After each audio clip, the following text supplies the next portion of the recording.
So you might have a project that looks a bit like this. It's a really good animation with a cool weapon and a good high fidelity motion to it, but it doesn't feel right. It doesn't feel like it's reading very well. Well, the reason is because it doesn't have a sword trail, which you already know.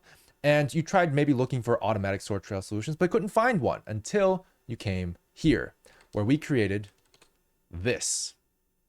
So this is using our custom add-on mesh trails and was created in about 2 seconds.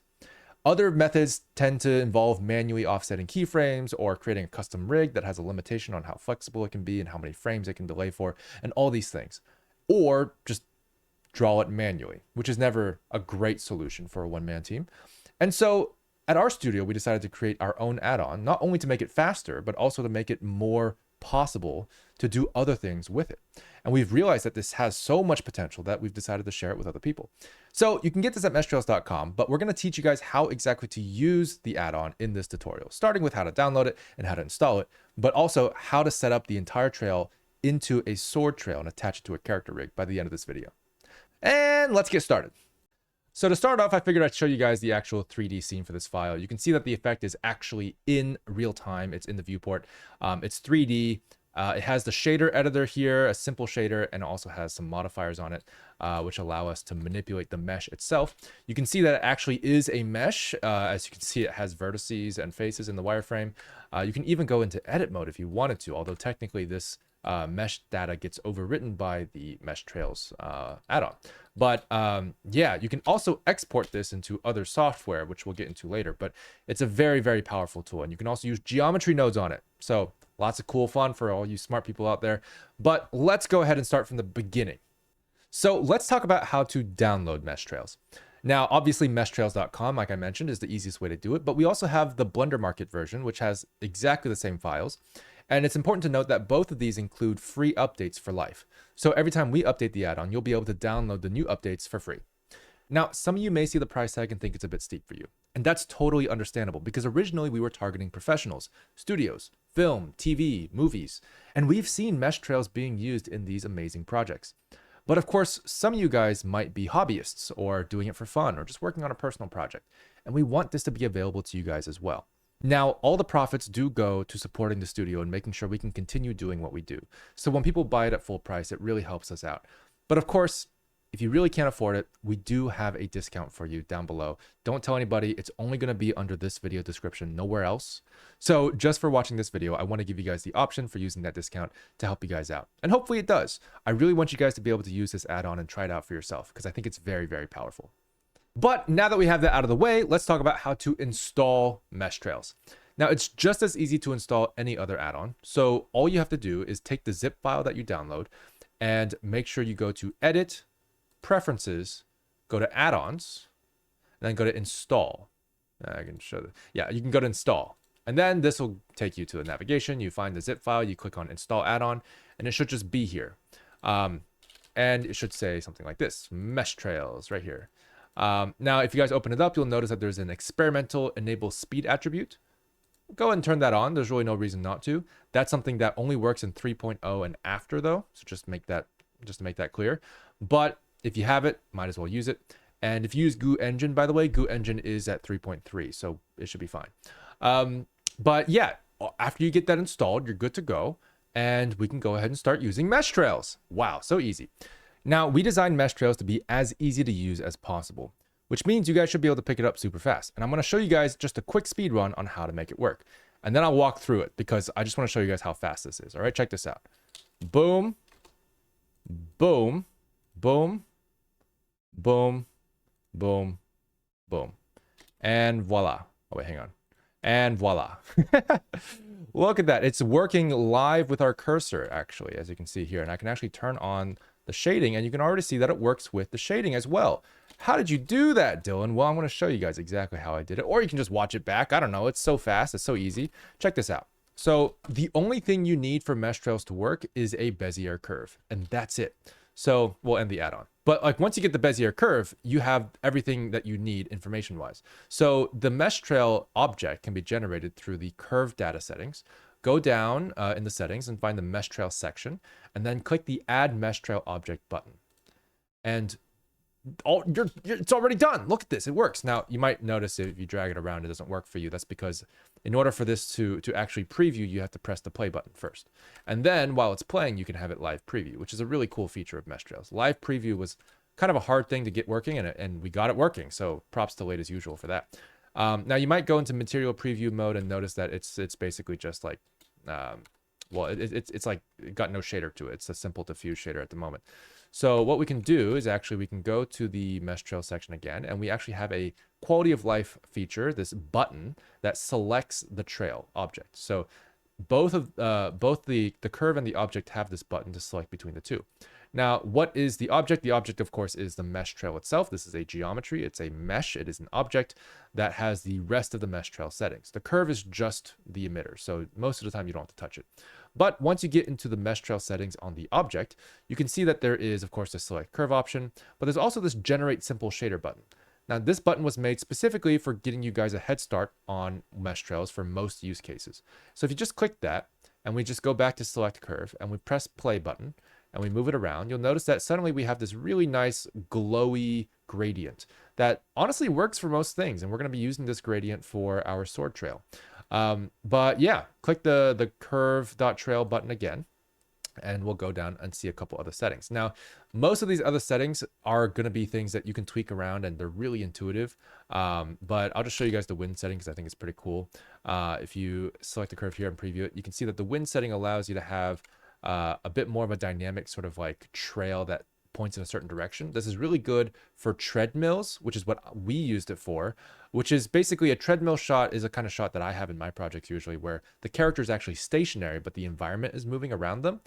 What this means is that if your character's not moving in world scale or world space, mesh trails will not by default pick it up because it's only looking at world space transformations. But if you have a treadmill, the character is not moving, the environment is, but you want to pretend like the character's moving through the environment and the camera's just following the character. So in order to fake that, we have this wind, which typically points the other way. Well, I'll just be honest, this is usually going that way. And we'll have the wind, and we'll sort of have like, this is the character going like, super fast or whatever. I'll make that a little longer. With the length, and it's like the character will be like wee, kind of like Sonic or whatever, and so you have that trail going behind the character even though they're not moving in world space. So that's a nice handy tool to have and really flexible for productions. We can talk about these settings all day. I want to show you guys how to actually use it for a sword, and for that I'm actually just going to go ahead and delete all that stuff, and we're going to create a sword first. I mean, I'm gonna make one. You guys don't have to make one. You guys can just like find your own or whatever, download it.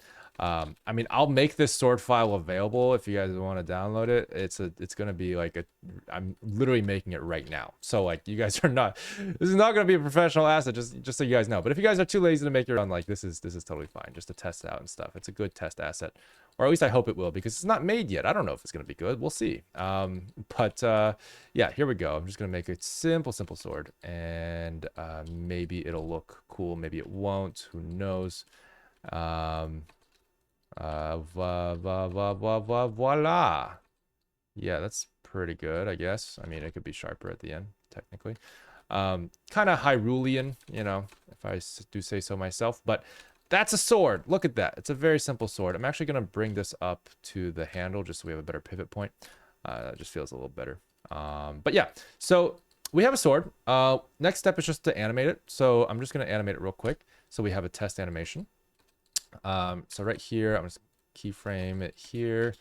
I'm going to pretend like someone is trying to, actually, I'm going to make sure my curves are clean for this. So I'm just going to animate it in orthographic view and make sure I only use the y-axis. I'm just going to rotate this along here and then use only the x-axis. There we go. That's better. So what I'm going to do is I'm going to move this guy down, move this here. Actually move that back here. Yeah. And then we just have like a quick swiping motion, very fast. Someone's just died. Someone's killed someone. Like shink, right? Probably make that a little faster, actually. Perfect. Probably just squeeze this in a little bit, just in general. Cool. So we have a swiping motion. That's great. And I can just go ahead and just bring that back up a little bit, just so the person has a little bit of relaxation time at the end. So a little jink, and then Good enough. Good enough. Whatever. Stop tweaking it, Dylan. Stop tweaking it. Stop tweaking it. You're an animator. You're an animator, but you're not animating for the... Okay, there we go. Good enough. So with Bink, I'm actually going to... What I'm going to do is I'm going to swiftly bring this sword back up so we can get some nice mesh trails curves there as well. And we can really see how this feels like. And what I'm going to do specifically is... Well, that's good enough. And as you can see here, it sort of works from all angles now, and that's kind of nice, and we're all Gucci. So let's go ahead and see. Oh, I accidentally saved. In fact, I should probably save right now. So I'm just going to do mesh trails test demo sword, specifically because we're going to need that later for our cache, or whatever it is, our baked cache. It'll need to be saved for it to have a good file path for that.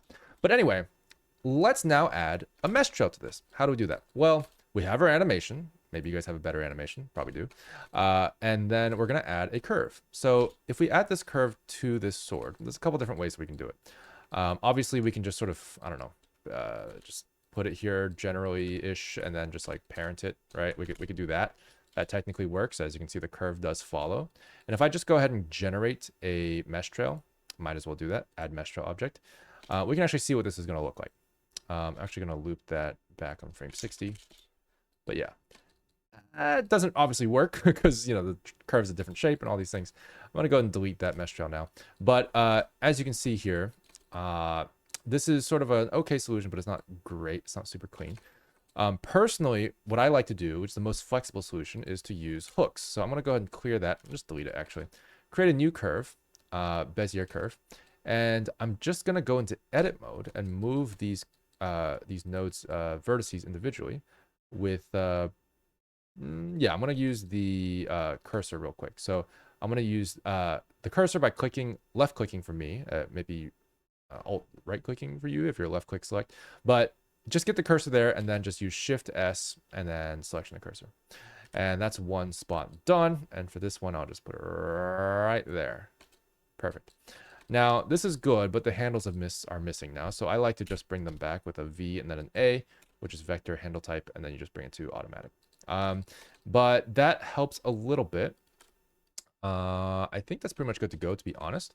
The next step is, of course, to align it a little bit. So I do like to just, I don't know, just scale it on the x-axis so that it's properly aligned. The next thing there is really just to hook it onto the geometry itself. Now, you might notice that this is something like, I don't know, I could just change this to vertex snap and make it, I don't know, right there. So it's snapped perfectly. And same thing here, just in case we're really worried about being pixel perfect.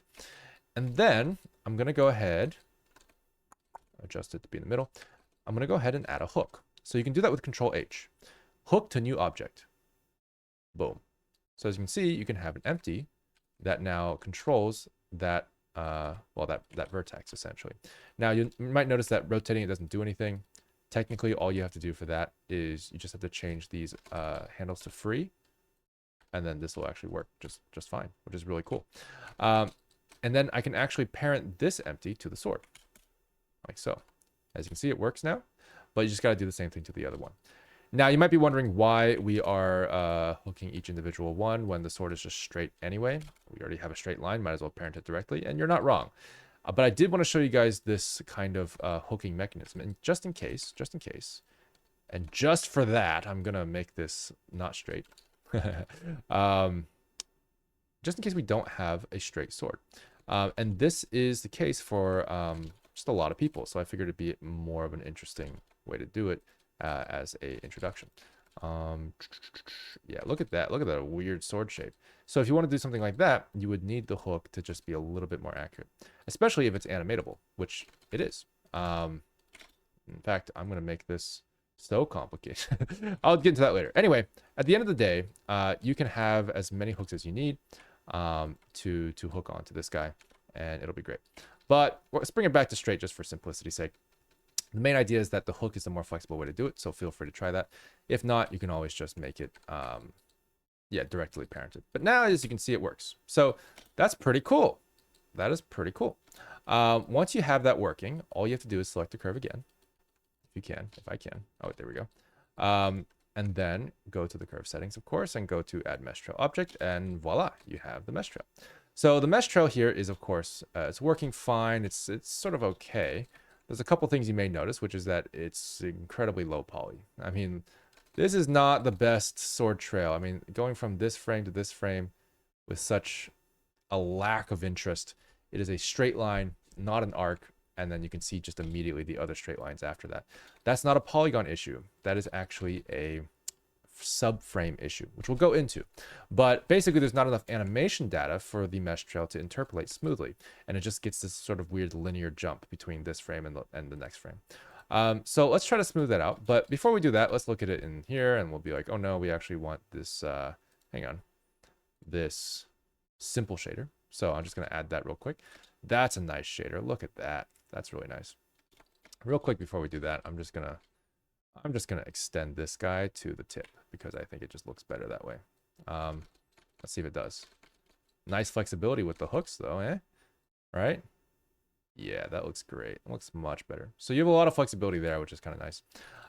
But yeah, so what we have now is the mesh trail that looks pretty good but not great, and the shader that looks pretty good but not great. And then let's see if we can improve that a little bit. Now, first things first, under the settings, we have the cache settings. We're going to figure out how to use these cache settings because they're required for subframes. Now, subframes are going to allow this curve to look a lot more accurate.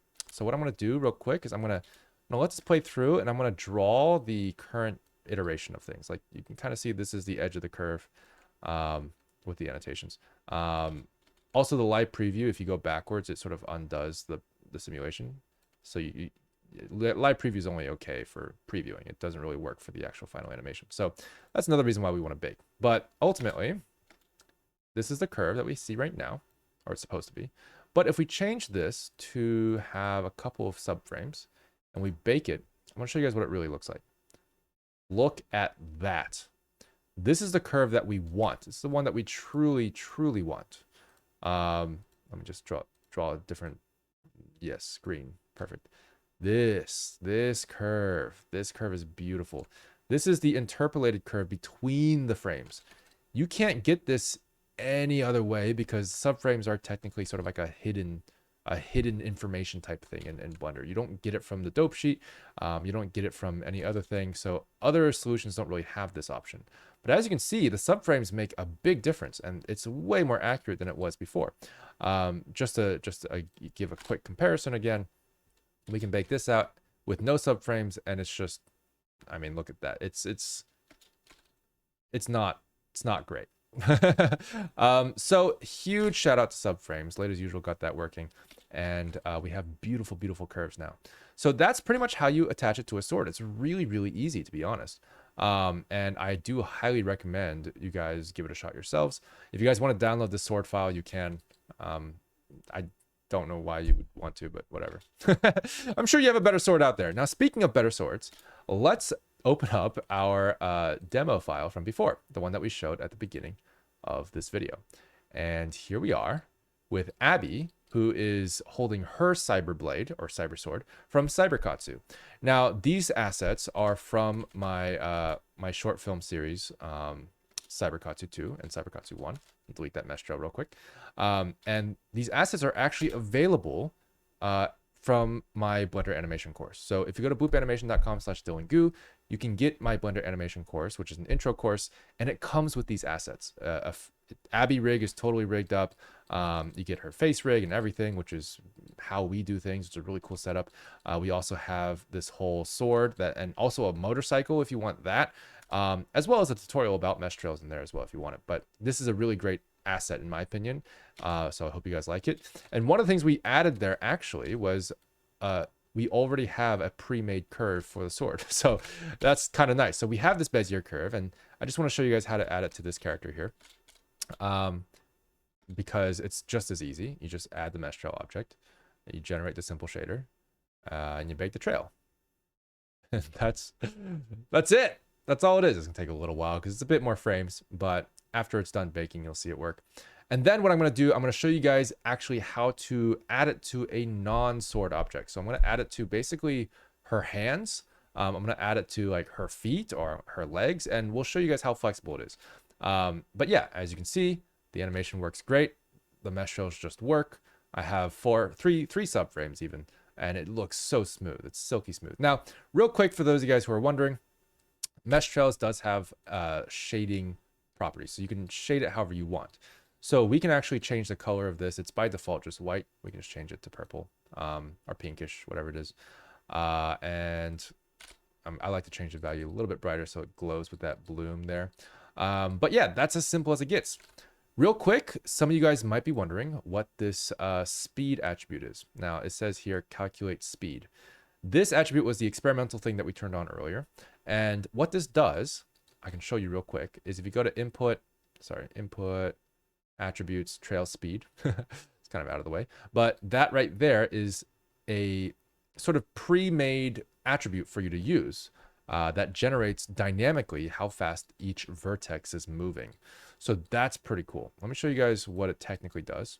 I can multiply it here with this, but if you just look at the factor here, you can kind of see how it works. As the sword sort of slows down, it gets a little darker, that sort of map, that attribute. And what you'll notice as well is if we take a map range node, this is kind of cool. We can actually map it to be a bit more biased towards the tip, as you can see here. And what we can do is we can just go ahead and bring that in here real quick, multiply it. That'll multiply this gradient with this one, and then it'll create something like this, which is dynamically generated with the movement of your animation, which is so cool. So you can kind of see that it sort of emphasizes the fastest moving parts of the sword, which is like basically the further out it is, the more it moves. And so therefore, the tip of the sword is emphasized, which is a great effect because a lot of people like to use this kind of emphasis on the tip. It's automatically generated and dynamic. And it's free. It comes free. It just works. It's automatic. So I highly recommend playing around with that a little bit. You don't have to, obviously. It's completely optional, but it's a cool little setting that we built into the trail calculation, so we could do cool things like this. But yeah, that's mesh trails. But we have one little treat for you guys. I have a little thing that I made here. If you guys are in the Patreon server, you guys have already seen this, but check this out. So I want to show you guys how to attach it to hands and feet. And so I created this little animation along with Saranen. Saranen helped out with this.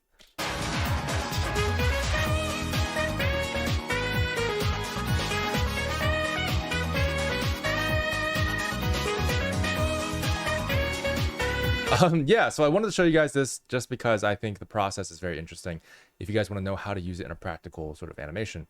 And the biggest thing is that, of course, we have the hooks on the hands. So you can actually kind of see, if we zoom in here, each one of these hands has all these hooks for the curve that are actually parented to the hand bones. So that's kind of cool. So you can actually sort of deform this. Let me just deform it here. You can deform this and the curves will actually follow the hand's deformation, which is kind of cool. Which is good just to make sure there's no gaps and stuff, things like that.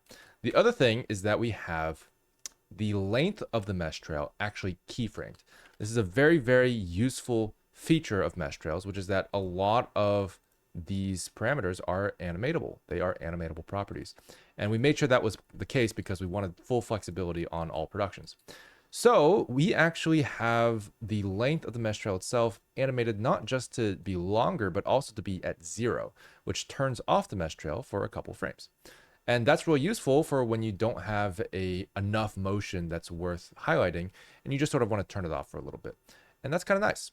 There's other ways you can do it, but this is sort of the nicest, fullest control that you have over it. But yeah, that was really easy to do. I just sort of did a pass of length animation, as you can see here. Very, very easy. But yeah, so that's the animation. I hope you guys have fun with mesh trails. Enjoy playing around with it. Enjoy making your own animations. If you guys want to get mesh trails, there's a discount down below, just a reminder, and meshtrails.com. I'll see you guys in the next video.